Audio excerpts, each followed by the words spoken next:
So సరదాగా ఈరోజు ఒక మంచి టాపిక్ మాట్లాడుకోబోతున్నాం అనమాట. ఆ టాపిక్ పేరు వచ్చేసరికి లైఫ్ ఎట్లా వెళ్తుంది మెకానికల్గా. సో ఈ టాపిక్కి పేరు ఎందుకు పెట్టా అంటే, నైట్ మా ఫ్రెండ్ ఒకటి ఫోన్ చేసి ఇలా అంటున్నాడు. సో నైట్ ఎప్పుడో 1 కల్లా ఫోన్ చేశాడు అనమాట. నేను లిఫ్ట్ చేసి, అరే ఏమైందిరా ఈ టైంకి ఫోన్ చేసేవి ఏంటి అంటే, అరే కార్తిక్ ఏంట్రా బాబు నా లైఫ్ ఎట్ అయిపోతుంది, నేను ఏదో చదువుదాం అనుకుంటే ఏదో చదివిపించారు, దిక్కుమాలి చదువు, డబ్బులు బొక్క, టైం బొక్క. దాని తర్వాత నేను అనుకున్న జాబ్ అయినా దాంట్లో వచ్చిందా అంటే అది కూడా రాలేదు. ఇప్పుడు ఏదో జాబ్ వచ్చింది, ఏదో స్టక్ అయిపోయా ఉన్నా, నన్ను ఏం చేయమంటావురా కార్తిక్ అంటే, ఏముందిరా సింపుల్ రా, నీకు ఇష్టం లేదు వదిలేసి మీ ఇంట్లో వాళ్ళకి వెళ్ళి చెప్పి ఎక్స్ప్లెయిన్ చేయి అంతే.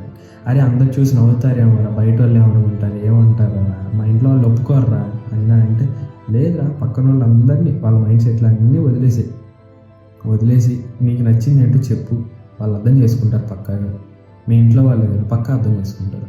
సో చెప్తే బాగుంటుంది. ఇంకా అరే నాకు అంత ధైర్యం లేదురా, నన్ను ఏం చేయమంటావు చెప్పు అంటే, అయితే నీ సావు నువ్వు సావు, నా సావు నేను చేస్తావు.